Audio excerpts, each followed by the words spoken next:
모든 기도에는 응답이 있습니다. 왜 이렇게 하나님이 응답을 안 하실까? 왜 이것을 못 본 척 하실까? 여러분, 오늘 하나님이 응답하시는 날입니다. 다시 먹고 싶은 음식이 있죠? 다시 한번 보고 싶은 영화도 있어요. 몇 번이라도 재방문하고 싶은 나라와 도시가 있습니다. 성경에서도 똑같아요. 다시 보고 싶은 명장면이 연출되는 그 장소가 있잖아요. 신의 산입니다. 홍해는요, 기적이 일어났던 곳입니다. 그러나 신의 산은 하나님이 직접 강림하시사 내려오사 인간 모세와 40일 동안 함께 하신 핫플레이스입니다. 에덴 동산은 인간 아담과 하나님이 함께 하셨어요. 신의 산은 인간 모세와 함께 만나 주셨죠.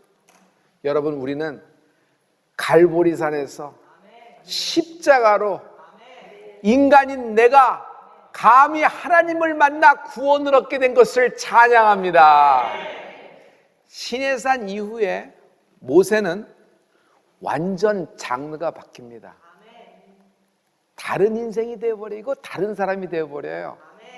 모세를 뭐라고 얘기하죠? 신의 산 이후에는 하나님과 대면한 인생. 그는 두 가지 것이 확 왔어요. 첫째, 하나님과 동업하게 됩니다.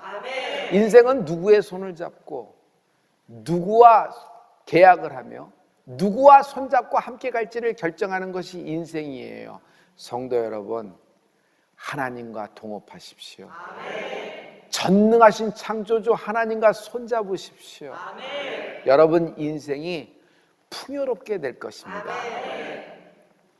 모세는요, 신의 산에서 내려올 때 두 가지 것을 갖고 내려옵니다. 십계명, 성막의 설계도, 그리고 출발할 때는요, 장착하고 출발합니다. 하나님의 십계명, 하나님이 주신 성막. 모세는요, 이전의 모세와 다른 인생, 다른 사람이 되었어요. 하나님의 말씀의 전달자, 메신저, 스피커로 하나님이 사용하시는 것입니다. 여러분, 하나님과 동업하십시오. 두 번째는 인생이 용광로처럼 뜨거워집니다. 용광로 인생이 되는 것이에요. 전에 모세는 어땠죠? 혈기가 많았어요. 그래서 그 혈기에 사람을 때려 죽여버린 겁니다. 살인자. 하지만 시내산 이후에 모세는 온유한 자가 됩니다. 온유라는 것은 혈기가 없어진 것, 분노, 화내는 것, 뚜껑 열리는 것이 완전히 사라졌기 때문에 온유한 것일까? 용광로가 된 것이에요. 사람의 본성이 어디 갑니까? 그건 있는 거예요. 그러나 그럼에도 불구하고 그가 온유하여서 모든 지면에 있는 사람보다 모세의 온유함이 승하였더라, 이렇게 칭함을 받게 된 것은요, 그가 용광로 인생이 되었던 것입니다. 한 사람, 10사람의 비난과 뒷담화와 뒷얘기를 들어도 마음이 철커덕 해서 밤에 잠도 못 자고 소화도 안 되고 꾸르륵거리고 모든 질병에 스트레스가 돼서 그냥 늙어가는 것 같죠.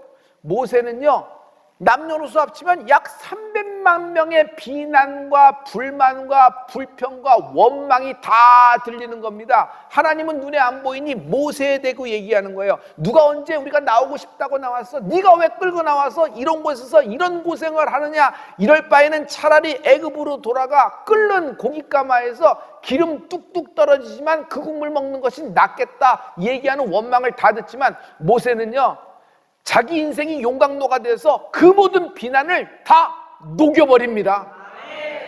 전에는 모세는 꼬인 인생이었어요. 완전히 꼬인 인생이었어요. 애굽의 왕자처럼 잘 나갔습니다. 그러나 그의 40 이후의 인생은 살인자요, 도망자요, 지명수배자고 이름도 없는 무명의 장소에서 무명의 인생으로 그냥 처가살이하면서 거기에 붙어서 사는 사람입니다. 가족은 하나도 없어요. 처가적 가족만 있는 사람이에요. 그러나 모세는요, 시내산 이후에 하나님과 대면한 인생이 된 것입니다.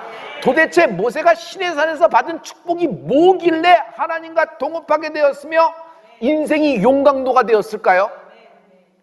무엇이 모세를 이렇게 만들었을까요? 이른 비와 늦은 비의 축복 때문입니다. 이른 비와 늦은 비의 축복이 임하라. 신명기 11장 14절의 말씀이거든요. 우리 다 같이 여호와께서 너희 땅에 이른 비 늦은 비를 적당한 때에 내리시리니 너희가 곡식과 포도주와 기름을 얻을 것이요. 이른 비와 늦은 비는요, 응답입니다. 먼저 이른 비부터 얘기해 볼게요. 우리 어머니는요, 저 어렸을 때 이렇게 시장 데리고 가서 옷을 사주고 신발 사주는 걸 좋아하셨어요. 그런데 나는 입이 이만큼 나왔거든요. 왜냐하면 항상 큰 걸 사줘요. 한 치수 큰 것도 아니에요. 발이 놀겠어요, 신발 안에서. 여러분, 옷은 헐렁해서 아버지 거 입은 것 같아요. 왜 딱 맞는 거 안 사주고 이렇게 헐렁하게 사줘서 학교 갈 때도 창피하다, 얻어 입은 것 같다, 엄마 왜 이래 얘기를 하면 우리 어머니는 항상 똑같은 얘기였어요. 별이야, 너는 부쩍부쩍 크고 있는 중이야. 너는 오늘 내일이 다르고 일주일 후에는 이거 딱 맞아서 못 입게 될 거야. 그때는 동생에게 물려줘야 되니까 이거 입어, 이거 신어야 돼. 항상 그랬어요. 실은요, 요 얼마 전까지만 해도 우리 어머니는 제가 크고 있는 줄 아셨던 분이에요.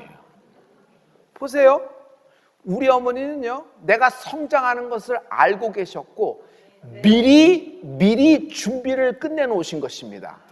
이거예요. 여러분, 축복인데 이 축복은 미래에 있을 축복이에요. 미래에 있을 축복을 미리 당겨온다. 미래에 있는 축복이 미리 당겨진다. 아버지 이삭이 아들을 축복합니다. 그때 야곱이 형 에서를 제끼고 들어갔던 걸 기억하죠?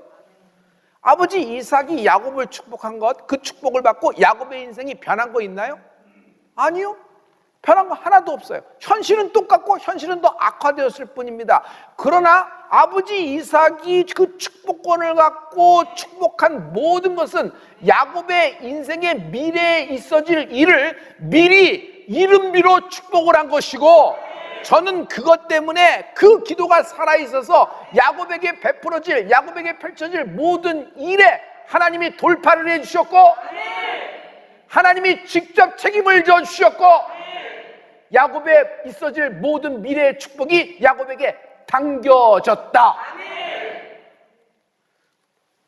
아버지는 새벽기도 다녀오시면은 항상 자고 있는 저에게 안수하셨어요. 별이가 머리가 될지언정 꼬리가 되지 말지어다. 이 기도만 해서 저는 지금도 그걸 기억하고 있어요. 저는 증조 할머니가 저를 축복했던 축복 기도를 갖고 있어요. 카세트 테이프 전에 뭐 있냐면 릴 테이프라고 있어요. 이렇게 동그란데 이렇게 쭉쭉 하면 돼요. 거기에 녹음돼 있거든요. 그거를 기록을 다시 들어보면요, 거기에 나를 위해서 별이에 대해서 축복을 한 건데, 지금 제가 그 기록을 다시 한번 살펴보면 많이 이루어졌고 지금 이루어지고 있는 중이다. 내 증조 할머니는 지금 현재의 나의 모습을 보지는 못했지만 미리 이른 비에 축복을 한 것입니다. 주례를 하게 되는 경우가 있죠. 주례는 뭐예요? 신혼부부의 결혼 생활을 축복을 하는 것입니다. 이제 아직 결혼 생활을 시작도 안 했어요. 신혼여행부터 가야 되는데 그 결혼식에 이들의 앞날에 대해서 미리 이른 비에 축복을 하는 것입니다. 안수가 이거와 똑같은 거예요.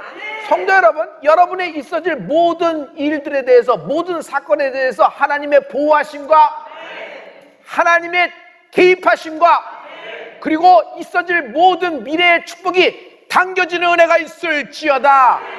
앞으로 내 앞에 나타나는 모든 것들은요, 실은 기도의 결과 아니겠어요? 이게 무슨 말이죠? 이른 비에 축복이 임하라. 십자가는 이른 비입니다. 십자가는 이른 비입니다. 우리는 자격도 준비도 가치도 없는 인생이에요. 십자가를 받기에는. 그런데 하나님이 그 보혈을 갈보리 산에서 날 위해 흘려주신 것입니다. 2000년 전에, 난 태어나기도 전에 하나님이 미리 이른비로 나를 구원하기로 결정을 해주신 것이에요. 우리는 내가 하나님을 발견했다, 은혜다 이렇게 얘기하는데 그럴까요? 하나님이 날 불러주신 것입니다. 나는 하나님을 찾지도 않았어요. 원하지도 않았고요. 부르지도 않았습니다. 구할 일도 없었어요. 알지도 못했어요.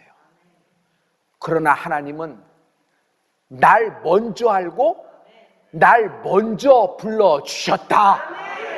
이것이 하나님의 이른비의 축복이에요.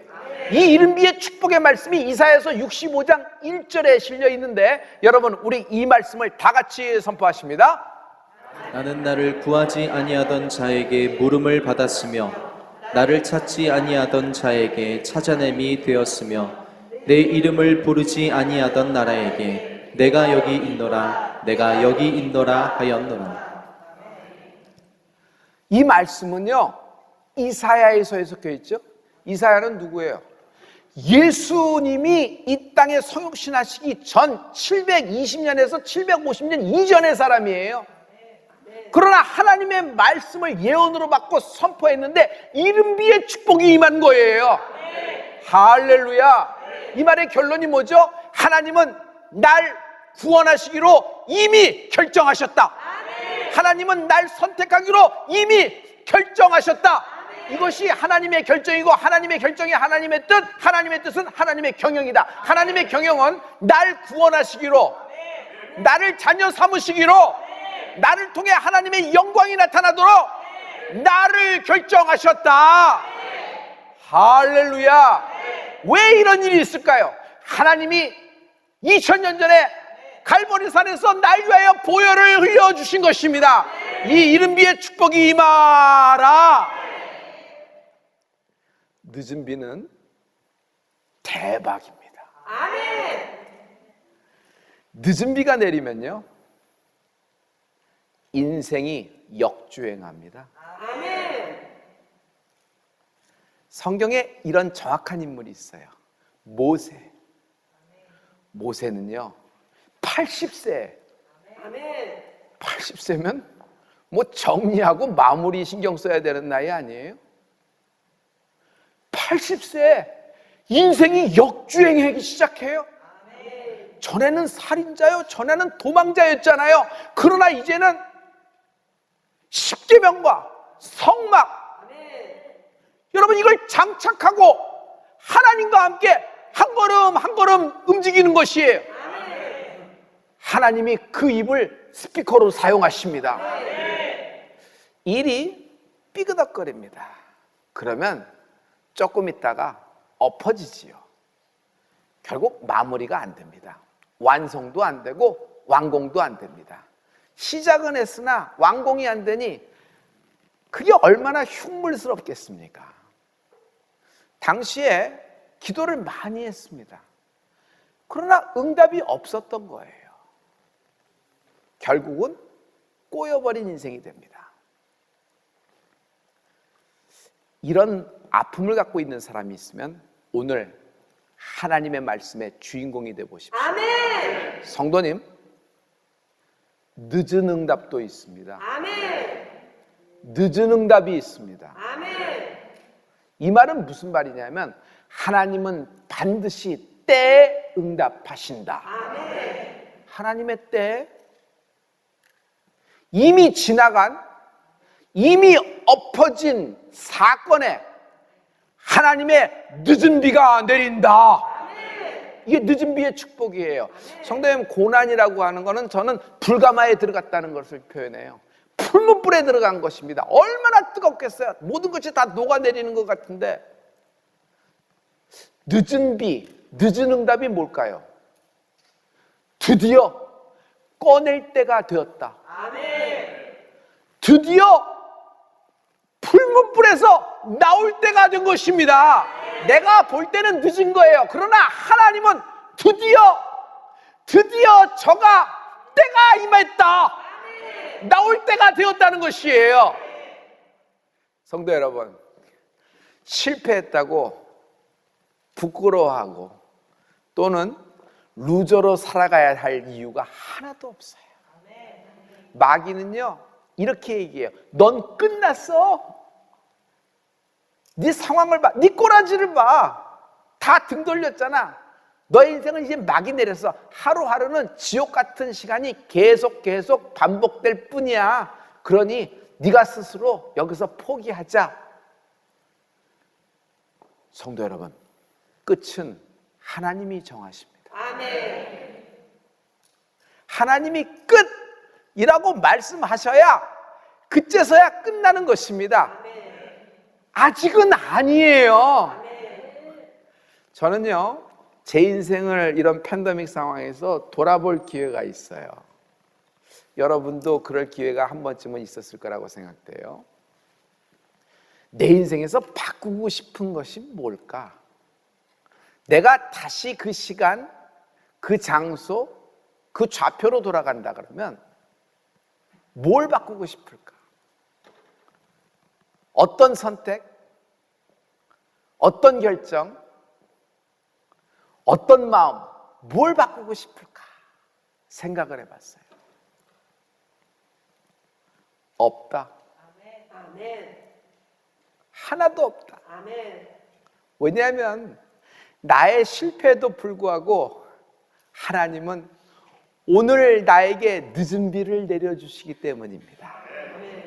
늦은 비는 하나님의 오묘하신 오직 창조주 신만이 주실 수 있는 축복이에요. 아멘. 성도 여러분, 이른 비와 늦은 비가 내릴 때 여러분 이 비를 흡수해야 되죠. 아멘. 오늘 여러분의 인생이 이 늦은 비를 흡수하는 인생이 될지어다. 아멘. 과거 사업의 실패, 프로젝트의 실패, 인생의 실패 때문에 약점이 잡히고 자존심이 바닥을 쳤지요. 인생이 결국은 꼬여버립니다. 만약 그때 하나님이 응답했으면 내 인생은 달라졌을걸? 그러나 시간이 약이지. 이젠 그럭저럭 굳은 살이 배긴 듯 가끔 기억은 나지만 이제는 희미해져 버렸어. 그냥 이렇게 살아가는 거지. 다른 사람 보니까 다른 사람도 마찬가지인 것 같아. 과연 그럴까요? 여러분, 정말 아무 생각도 안 나요? 과거에 잘못 처리되고 과거의 나의 실패, 과거의 나의 수치가 지금도 영향력이 하나도 없이 그냥 그렇게 흘러가는 걸까요? 세상은요 이렇게 얘기합니다. 과거는 과거일 뿐 묻어두고 앞만 보고 나가라 얘기하는데 이게 되는니까? 하나님은요 나의 과거를 묻지 않으세요. 이 말은 무슨 말이냐면 치유하시고 용서하신다. 하나님의 신원이다. 하나님의 신원이 뭘까요? 하나님의 치유와 하나님의 용서하심입니다. 우리는요 신원이라고 하면은 이렇게 생각합니다. 잘못 처리된 억울한 사건에 통쾌한 반전이 있을 때 신원되었다. 나는 100% 누명을 뒤집어 쓰고 잘못된 사건의 피해자다. 나는 옳은데 판결이 잘못 났다. 사람들도 잘못 알고 있다. 그래서 나는 억울하다. 그래서 신원이 필요하다. 여러분, 내가 옳기 때문에 신원이 필요한 거예요? 아니에요. 사랑하는 성도 여러분, 신원은 옳고 그름이 아닌 용서다. 하나님의 용서예요. 하나님은 모세를 신원하십니다. 항상 모세의 편에 들어서 줍니다. 모세가 옳기 때문에 모세를 신원하시고 모세를 감싸며 내 종 모세 하셨을까요? 아니에요. 하나님은 옳고 그름이 아닌 모세를 용서의 눈으로 보고 계시며 그의 편이 되어주신 하나님을 찬양합니다. 모세는요 시내산 이후에 완전히 인생의 장르가 바뀌잖아요. 용광도가 되어버렸어요. 하나님의 마음이 임했단 말이에요. 그의 과거는 철저하게 하나님의 그 늦은 비로 치유되었고 용서되었고 그의 미래는 하나님의 이름비로 길이 열리기를 시작한 것입니다. 믿는 자에게 이런 표적이 따르니 곧 저희가 내 이름으로 귀신을 쫓아내며 새 방언을 말하며 뱀을 집으며 어떠한 독을 마실지라도 해를 받지 아니하며 병든 자에게 손을 얹은 즉 나으리라 하시니라. 할렐루야. 용광로가 되었기 때문이에요. 내가 옳기 때문이 아니라 하나님이 오늘 나에게 이른비와 늦은비로 흠뻑 적셔 주시는데 이것을 흡수하는 인생이 될지어다. 예수님을 안다는 것은 하나님의 용서를 받았다는 것이에요. 하나님이 나를 신원하신다. 하나님은 지금 시점부터 좋아지는 것이 아니라 과거의 모든 나의 일들 하나님이 늦은 비로 축복하실 것입니다. 앞으로 있을 모든 일에 대해서 하나님이 잊은 비의 축복을 주시는 것입니다. 오늘 성령의 늦은 비와 성령의 이른 비의 축복이 임하라.